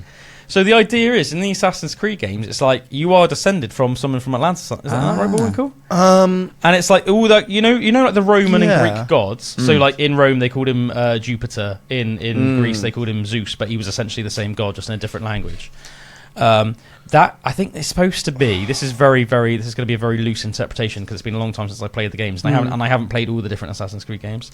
But there's quite a few nowadays, isn't there? Yeah, man. But it's almost like the Greek and Roman pantheon of gods. So like all they were all almost like high ups in Atlantean society, and then they like just about managed to save enough of mankind, that. And do you know what I mean? So people sort of like know who they are, but they start worship them as gods. It's all this whole thing, and it's almost like part of the. As you play the games, you're almost like slowly uncovering all of this. You know what I mean? But basically in Assassin's Creed, it's almost supposed to be, I think, like you're descended from Atlantis, and then all these gods that are like every now and again. I think in the first couple of games, it makes out it's more like mystical and spiritual and religious. You got to find like the pieces of Eden. Yes, and it's almost like these gods every now and then. It's almost like they're talking to you every now and again, and it's more like they make it as spiritual. And then as you progress through the different games, it comes across it's actually more technological. And these pieces of Edens are more like pieces of technology from Atlantis that you can gather, and then different pieces of Eden can either give you different sort of like powers, or they're also like records, and then you can and then they'll almost like help you know things and stuff like that, and that's quite like a fascinating concept, isn't it? Yeah, that's cool. Yeah, that is really cool. Shout out Assassin's Creed, man. Yeah, man. That's such. Some of those games, some of those old school games are so good, man. And some of the best games ever. Some of the Assassin's Creed games. Oh, I definitely think that. I've played one of them. I can't remember which one it is though. I had it on. I think you had Assassin's Creed 2. I remember playing it with you around Cannington back in like 2008. Yeah. Or something. Do you know what I mean? Ezio Auditore. Ezio Auditore di Firenze. Yes. Yeah. Requiescat in pace. I remember I loved it. I remember that was the first time I'd ever played one, Drew, was around your house. And I remember just like going around on the rooftops and stuff, just like murking people was great. I love that, and I loved Prince cool. of Persia as well, which was like a similar kind of you run up walls game. And stuff, but you had to do it in like you had to figure. Prince of Persia was more like you had to fit. You had the combination that you had to do to get from this wall to that wall, and you would die loads like trying it. But you have to do like runs and then fingers crossed and then jumps and then like But it was more similar like that free. I think what's it called? Free roaming. Yeah, or like parkour. Yeah. Free running. Yeah, free running. You still do like obviously parkour in Assassin's Creed, don't you? But I know what you mean. It is a bit different. It is a bit different. I've got to say, man, some of the best Assassin's Creed games. Black Flag, one of my favourites. The pirate game, so good. And man, the Egyptian soundtrack game as well. Assassin's Creed Origins was a great game. That was an awesome game. That's so good. And I think the final installment of the Ezio one, Brotherhood. Yeah. No, Requiem's the final one, but Brotherhood is the third one. The second one of Ezio's story. It's the third game overall, but it's like the second installment of. I remember that was the first game I actually owned. The first Assassin's Creed game I owned was Brotherhood. And I just thought that was like insanely good. I freaking loved it. I loved it so much. Is it one where you can do the storyline like in a all right time, or is it like The Witcher where you it's like hours and hours and hours? It's now? not nowadays. It's nowadays, not as the long games as are The really Witcher. long. It's like somewhere in the middle, I'd say. You still have to put some hours into it, but the storyline, it's not quite so side questy. In like The Witcher, you can go off on so many different side quests, and you can get like so caught up in like you can spend like frickin' 30 hours just doing side quests in The Witcher before you even start the frickin' main quest. Yeah, it's not like that. It's not like that. It's a lot more linear, More like at least it used to be. Like the old games used to be. The new ones are like too long. Yeah, I was thinking of Brotherhood when I was saying that. Yeah. The latest games, especially like Valhalla and Odyssey, and to a lesser extent Origins, have taken on a bit more of like an RPG style game, which is basically like The Witcher. So if you were Skyrim, if you were just focusing on the main objectives of Valhalla, right? It would take you 61 hours to finish it. That's without like any, and that was just like going from main mission. Yeah, but it's got so obviously many it's it's the whole of England pretty much. Yeah. So you've got so much room to explore and do side missions and stuff like that. You're at least looking at like over 100 hours to complete that game. It's crazy. I did play some of Valhalla. I didn't finish it, but I did think it was really cool actually being able to explore like what was considered like Viking era England in the game. Because you like, say for example, you can go to Shropshire and you can just explore like the ancient landmarks of Shropshire, and obviously it's all based on like real archaeological stuff. So if there's like an archaeological landmark in Shropshire that's notable, you can go and visit it. I remember someone saying the other day on Reddit actually that because Clee Hill is like really near me here, and it's a real hotspot for UFO sightings. Oh, no way. Which is really cool. Like, I want to go out there and do some like on like a real clear evening. But then on someone's comment below, it was like, "Oh yeah, I've been there in Assassin's Creed." A lot of history. Yeah, that's hilarious. They've added like a mode where you can just be like a bird flying around. Yeah, I think they started that with Origins, didn't they? Because they realised that it could be very educational. So there's like a mode that you can just explore ancient Greece, and it's a really good way for kids to learn about ancient Greece, because they scanned using like LiDAR and stuff Greece before, and then they put Greece Egypt into the game. All of them, yeah. But then using archaeological evidence, they and like books and stuff like that, they rebuilt it to the best of our knowledge of how it would have been then, which is I think they got a lot of actual like experts on as well to like actually help build the worlds, which is kind of cool. Yeah, so it's really interesting, man. Are you sat ridiculously still, Drew, or are you frozen? I think that answers our question. Right, I think Drew's gone. Drew's gone, guys. Oh, he might be back in a minute, guys. But that answered Drew's question. Do you want to know some interesting facts about food labelling, Bullwinkle? I would love to, man. I would love to. And I think it's worth knowing this because there's several different labels that can be on our food, but we're never really taught what exactly they mean. And let's face it, it's not rocket science, but it's like anything. If you're not taught it, you don't know it. Absolutely. And there's a bit of nuance in between them. So let's start with use by date. So use by date is probably the most important one to know on our food labelling, because this one is mainly for our safety. It's not it's not so much taste related, it's more for our safety. So if you see a use by date, don't really ever go past the use by date, because that's there for our safety and quality. And for perishable foods, if you eat something after its use by date, the food might be spoiled and become very unsafe to eat. This brings us on to the next one, which is the expiration date. This one's mainly used in medication, but also some supplements and things like that. This also can mean that it's unsafe to consume. If you see an expiration date, it refers to when a product is no longer safe to consume. It's commonly used in medications, so probably don't go past expiration dates. I know that with some drugs, they're not actually dangerous past their expiration date. If anything, they just become less potent, but not damaging. But even so, some medications are, so probably best not to go past the expiration date unless you know for a fact that you're dealing with a medication that won't become dangerous after its expiration date. The least dangerous one, and the one that you can be a lot more liberal with, the one that you can be a lot more use your own basically if it looks all right and it tastes all right, you can eat it, is the best before date or the best by date. This isn't any indication of whether a food is safe to eat.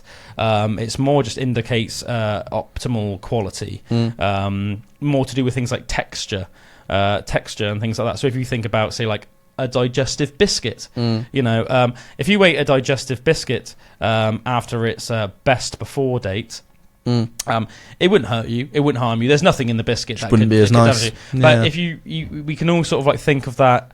Ever at a biscuit past its best, but best before, and it's almost like a bit soft, bit squidgy, a bit soft and squidgy, and it's just not very nice anymore, is it? It's almost like one of the things that's almost like nice about a digestive is almost like you get that initial. It's quite crumbly, but it's still like quite solid. Like it's got that like that crunch. You get that snap and that crunch, and it's just the texture's very pleasing in the mouth.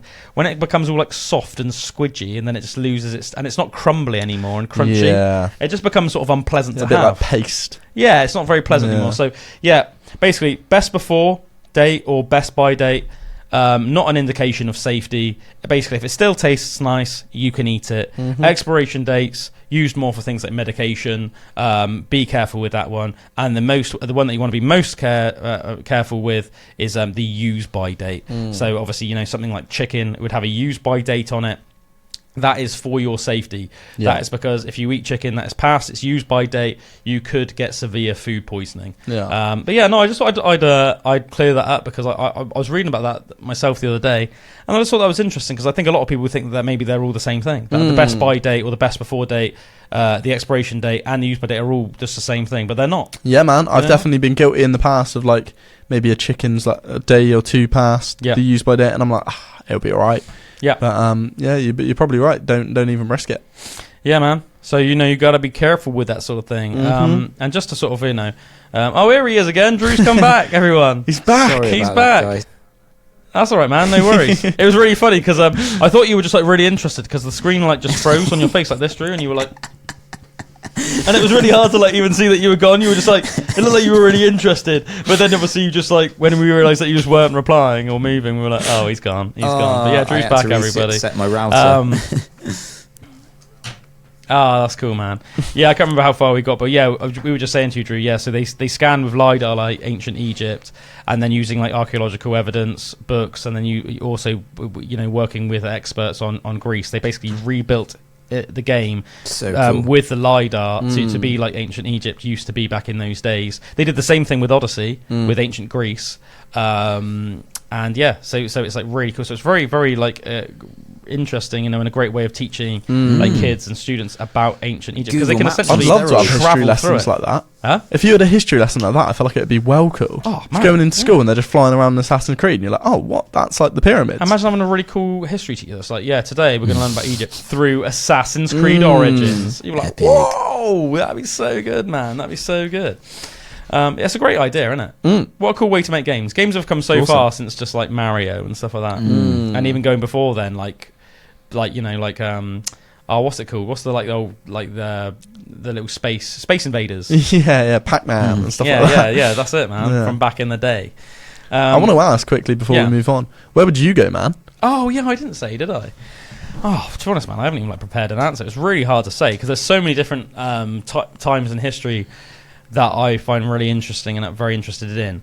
But I think it would make sense to go to an area to a period of time that we know least about, to try and clear up some question marks. So there are lots of periods of time that I'd love to go and see just almost like as a fly on the wall, just to be interested in. So it'd be interesting to go back and watch the Battle of Hastings or the Battle of Stamford Bridge. Or like Jesus times. Yeah, even the day that Jesus was put on the cross. Can you imagine? Or like the day that Jesus supposedly rose from the dead at Easter. Like that would be mental, There's lots of interesting times, isn't there, throughout history. But I think, one of the more mysterious ones. So, I don't know. It's really hard to say. I think for one where I was like impervious to damage and I was essentially like invulnerable for like 12 hours. It'd probably have to be the dinosaur period, wouldn't it? I just think because it's such an insane part of our Earth's history, and there's still like obviously quite a lot of questions around around the whole thing. Do you know what I mean? I mean, even in our lifetime, when Jurassic Park was made back in like the early to mid 90s, I think it came out in 95.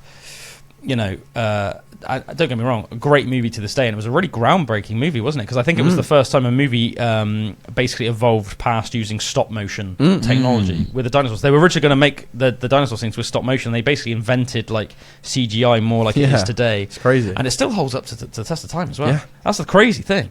You watch some of the scenes in 1995 of like some of the T-Rexes and the Diplodocus and that. It's like mad. They completely revolutionised cinema. Yeah, it's actually insane. But obviously we've discovered so much more about the dinosaurs since then. So for nowadays, a lot of the dinosaurs in Jurassic Park that are depicted as far more almost like I almost want to say like lizard-like. Whereas obviously since we've discovered that lots of like raptors, for example, would have been covered in feathers. Some people even I thought that was really interesting when I heard that. Yeah, definitely, feathers. Man. And some people think that even maybe like T-Rex would have had like you just don't know. That's like crazy. The idea that almost like a T-Rex would have looked like an insanely massive, just like chicken, but just rather than having like a beak, would just have like these big jaws with like massive teeth. I mean, even that is like a fascinating concept, isn't it? But I think to clear up a lot of these like question marks, it'd be go back to maybe the Cretaceous period. I think the Cretaceous period out of the three dinosaur periods, obviously being the Triassic, the Jurassic, and the Cretaceous, just because the Cretaceous was like almost. I don't know, some people say the Jurassic is the pinnacle of the dinosaur era, but I think in some ways, I think the Cretaceous would be the most intriguing.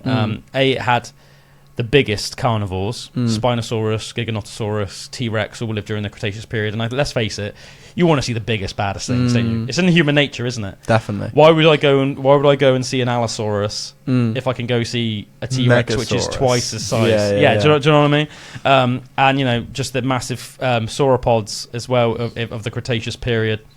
That lived alongside the the massive theropod dinosaurs like T-Rex and Giganotosaurus and Carcharodontosaurus and things like that. So I think go back to the Cretaceous period, and then I could make notes on did T-Rex have feathers? How many dinosaurs actually did have feathers? What, for all we know, and this is the thing as well, because we have to basically go by complete luck on dinosaur records, right? To the best of our knowledge. Things like Spinosaurus, T-Rex, and Giganotosaurus were the largest meat-eating dinosaurs that there were. But for all we know, there might have been like an even bigger one, but there's just not any records of it because it's really hit and miss. As I said, it's very lucky. We have to be very lucky with paleontological remains because when the animals die, they have to be left in a very particular type of sediment for the bones to even fossilize. If not, they just waste away and they're just like lost to the sands of time, literally. So I think the idea that there might even be something that would just be like way bigger than a T-Rex would be fascinating. So I think I'd have to, if the one that I'm impervious to damage, go back to the dinosaur times. But I think you definitely would want to be impervious to damage, if not just for the amount of things that could kill you and eat you. And I think do you know what I would almost go on a limb and say that you would definitely be killed and eaten. I don't even think. I reckon an hour. You'd have done well to get past an hour. I think you're right, man. I think you're right. Yeah, in a 12-hour span, which is what the time period we were talking about, I think you'd do well to go past an hour because you'd be suddenly so at the bottom of the food chain, just being on your own. I imagine even like the plants and stuff. Oh, it'd be so toxic. Yeah, not just like the atmosphere. It was so much hotter. In the dinosaur times, it was like I can't remember how much hotter, but it was a lot hotter. Yeah, I mean, if you think like how a lizard's like. Atmosphere has to be kept now. If you kept them in like in a cabinet or like a little tank. A little tank. Yeah, it would just be like that everywhere, which is kind of crazy. It'd be horrible. You'd be like slowly baking alive, and then just like modern day, like in like obviously like a lot of countries, you go down to the watering hole, Australia, Africa. That's where a lot of the nasty things live. So if you got like really dehydrated and you were like, right, I need to find some clean looking water.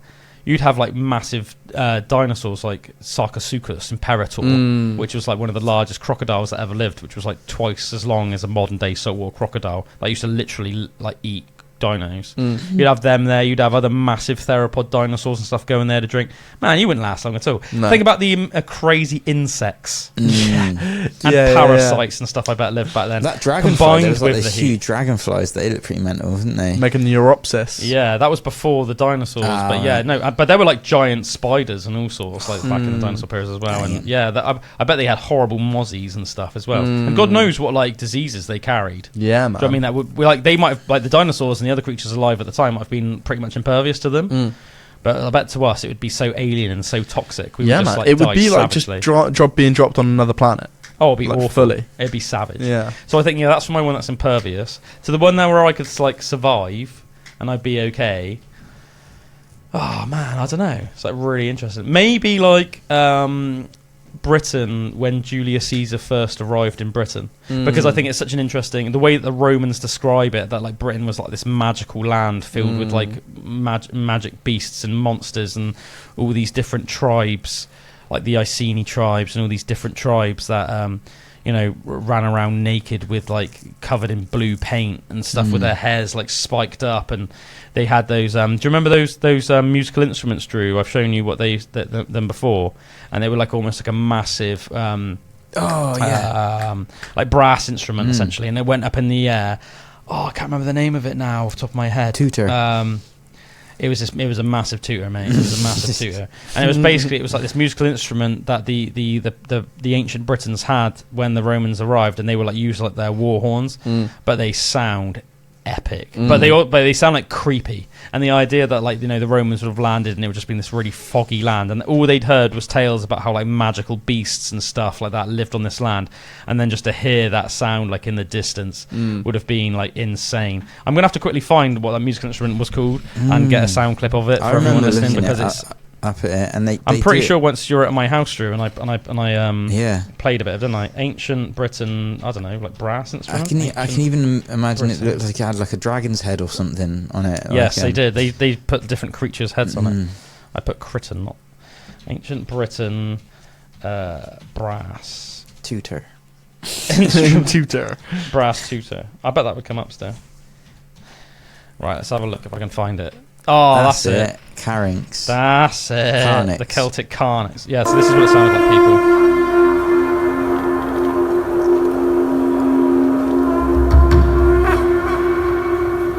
Imagine that. The foggy, misty lands. You're a Roman legionnaire getting off your boat. You hear the distant sound of the Celtic Carnyx. All you've heard is that this is a mystical land where monsters and beasts and magic creatures live. And then out of the fog, all these crazy naked people covered in blue paint with spiky hair are like, It is a bit dinosaur, isn't it? How cool is that? I really want to get one. That's what And I could just go late at night and just do it in my back garden and stop. I think I even looked them up. I looked up some for sale and stuff. Remember last time we looked at them? Yeah, I've looked them up before. I think they're like well over $1,000. Yeah. Really cool though, isn't it? Very cool. What a cool instrument. Yes, the Aztec death whistles and stuff, they always sound really creepy as well. The ones that just sound like screaming. Yeah, I really feel that like by the Napoleonic era, people have gone like they weren't putting as much effort into making their instruments sound scary. Yeah. Because, you know, like during the Napoleonic era, they'd have like boys with like little drums, but they were essentially like little snare drums, and it'd be like and it would have been good in terms of like marching to the beat and stuff like that, which is one of the reasons they did it. But it just didn't have the same like visceral impact or something like that, did it? You know?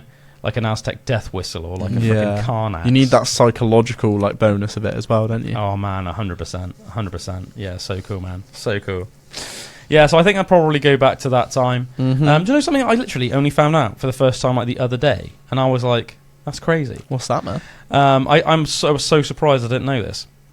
So you know that London is based on Londinium, which is what the Romans called London.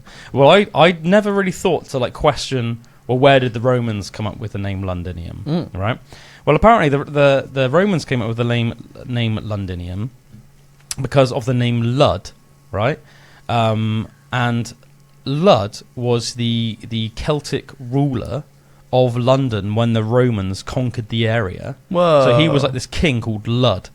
And he ruled over what the area was called. And I think like they called it something like Lud like Ludidium or something like that. like Lud something, and then like every single Lud's word and name over the year. Ludidium. Yes, something like that. Like it might have been like Lud's Kingdom, and then over the years, obviously, there's a bastardization of words. It happens with every single word and every single town and name and place, and then it became like London. like Londinium, and then now it's like London. But yeah, so it's like it comes from Londinium, which is the Latin, but the original name is from the tribe of people that lived in London when the Romans first arrived. And the king there was called Lud. I bet Lud's well chuffed wherever he is now. To know that he's still got a little hold on the capital. Apparently there's even like a chapel or like a church in London, or it might even be like the cathedral or something like that, and there's like on one of the doors there's like a depiction of Lud. Whoa, that's which cool. I thought was really cool, because it's like to this day he still sort of lives on. It's almost like this quite legendary figure. I wonder if Ludlow has got anything to do with Lud. Surely not the same Lud, right? Because it's so far away. Maybe his legend stretched so far. I don't know. Look at the etymology of the word Ludlow. Where does that come from then? Because I know that like Somerset, for example, is like the land of the summer people. That's where Somersetshire comes from. It's like the land of the summer people. I don't really know why. Because, I mean, it's not particularly that sunny compared to the rest of. It's a cool name though. It's a cool name. Yeah, it's a cool name. But yeah, you're looking it up, Drew. Yeah, it said Ludlow was in use for site before 1138 and comes from the Old English Hludhlau. At the time, this section of the River Thames contained rapids, and so the Hlud of Ludlow came from the loud waters, while Hlau meant hill or tumulus. So it's like a mixture like loud of hill and like rapid and like loud waters. Oh, that's pretty cool. Loud So hill. it's more like geographical than Loud waters and a hill. Yeah. Loud waters and a hill. What about Shropshire? What about Shropshire? Do you know? Can you look? I always think it's quite an interesting place somewhere. I love like etymology. Yeah, me too, man. Because it's on the border with Wales. There's a lot of people in Shropshire that their descendants would have actually been Welsh, so it would have had more of like an ancient Brythonic lineage in terms of their DNA than like an Anglo-Saxon or a Viking or a Norman one, like you'd see in like a lot of other counties in England. So let's have a look. I suppose you'd need to know Shrewsbury though. So it says the name Shropshire comes from Old English phrase "scrubby Scrubby bottoms," which translates to Shrewsburyshire. The name is a combination of the name of the county town Shrewsbury and the Old English word "skir," which means shire. So, Sorry a minute. What? Your dad's just outside. You should have to grab it. Oh, I'm busy, mate. Sorry. Yeah. Sorry, guys. Sorry. Sorry. Just being interrupted. No, that's cool. Yeah, we're gonna wrap up the show in a minute anyway. So sorry. What was that last bit, Drew? So it's something about the county town. Yeah. So something about Shrewsbury. Shropshire gets its name from Shrewsbury. Yeah, Shrewsbury and Shrewsbury-shire. So the old English word for shire is skur. So it's like. Do you know what I thought about Shropshire when I was driving through Shropshire? It was just, I might be wrong because obviously it's not. I mean, I only drove on a limited amount of roads, but I don't think I came across a single speed camera the whole time I was in Shropshire. Yeah, there's not many. And it was like cameras. it was something that I noticed, and I thought, as someone that comes from Somerset, there are speed cameras all over the place in Somerset, and obviously, in a way, you can't help but feel it's a bit of a scam, kind of like a speed camera. Like we all pay our road tax, we all pay our cars, we have to pay car insurance, we all will pay like loads of other taxes, and the idea that the government are just trying to squeeze out a bit of extra from you because you're doing like 34 and a 30, it doesn't sit right with a lot of people, does it? We know that there are lots of other places, even in the UK and even in the British Isles that don't have speed cameras, other places in the world like that don't have speed cameras, that don't have any less. Don't have any more road like collisions or bad traffic, or anything like that than we do. So it just doesn't almost like sit right, does it? But yeah, I remember thinking, fair play to Shropshire Council, It's really whatever weird. here as well, like Ludlow, it's like a couple of minutes away from like Shropshire, Worcestershire, Herefordshire. Like I'm on the edge of everything again, of like all the borders. It's so weird. And Armstrong is a border clan, so I'm still just like seem to Different be in the border, middle of though. all of these Yeah. like you know, because even like on the way back from I had a practice the other day, and on the way it took me like ages to get home, and like the main road from Leominster to Ludlow. Oh, did you drive home after your practice? Yeah, man, I didn't get back till like nearly 3 a.m. because basically my phone ran out of battery on the way back, and I went Worcester way, and I didn't really know my way from Worcester to Ludlow. Like normally I go like Wales way, but it ran out of battery. Like, so then I was like, right, I'm gonna have to figure this out. So then I was like, I just didn't have anything, so I was like following signs when I got off at Worcester to Leominster, because I knew Leominster was close to Ludlow, and I was like, right, I'll be able to find my way to Ludlow from Leominster. Right. And then when I got to Leominster, the main road between Leominster and Ludlow was closed, which is about 25 minutes, so it's a fair distance away from it. So I was going all around these lanes. I ended up in Tenbury and stuff, and I'm like, where, like, what, do you know what I mean? Like, well, no signal and no phone, and my car ran out of petrol as well, or was on red. So it was like, but there was this massive diversion. I got back in the end, but I was going from Shropshire, then I was in Worcester, and then I was like, what's like man. From just that last little bit, like, you know, it's like right on the edge there. You went on some crazy late night adventure on your own. Yeah. Man, that sounds stressful. Oh, it was horrible. I was literally getting to the point where I was thinking, I'm gonna have to just sleep in my car and sort this out in the morning, and like knock on someone's door and like ask them if I charge my phone or something. Do you know when you go through those things there? But I was just like, you know, I figured it out. I figured out, like, because I knew what the local towns and stuff were surrounding it. But you're so out in the middle of nowhere here. It's not just like easy to go from here to there. It's like all little lanes and stuff. And yeah, I ended up like, I knew Tenbury was close as well. So when I was in Tenbury, I'm like, right, I know it's about 20 minutes from here, somewhere out of Tenbury. Like, you know? Yeah, sure. But yeah, nightmare. Well, I can't remember. Was there a point of you saying that? Sorry, because I remember. The point was that there's lots of that it's on the edge of different counties. And the other thing I was going to say as well is that like people have compared Shropshire to place in Italy as well, where you went in Italy. Sicily, Tuscany. So people have the landscape and stuff, and some of the nature and the landscape around like Shropshire is like they say is quite like Tuscany apparently. It's interesting you say that, because as a Somerset lad, somebody that grew up in Somerset, I thought the same almost thing about Tuscany with Somerset, because it's essentially farmland. Tuscany is like the Italian farmland, which and there's just like, really rolling hills with fields, but obviously they're farming different things, so they're more like lots of like sunflowers and things like that. Obviously like olive gardens, lemon trees. Florence is in Tuscany, isn't it? I think so. Yeah, because I obviously got the train there as well, so I can picture what you're saying. I think I thought the same sort of thing. It's all sort of just looks rather very similar. abundant and green. Yeah. Lovely place, but obviously not quite as green as England. Because there's nowhere really as green as England, is there? Or like not very many places in the world. But it's green like jewel of England. Obviously that more Italian climate. Obviously, so everything's more like auburn-y colours. Do you know what I mean? Like yellow and red. But you know, it's still beautiful farmland though. Still, you know. And yeah, like lovely climate and everything like that. But we shall leave it on that anyway today, ladies and gentlemen. Been a good app. It's been a good pod. We've covered ground. A plethora of topics, as always. So we're going to sign off. We'll see you next week for another pod. Next week, I said, we'll do part 2 with Janie Goddard, who'll be back on to talk about her life, her experiences, nutrition, and things like that. So, yeah, have a great week, everyone. Cheers for tuning in, as always, and we love you. See you next time.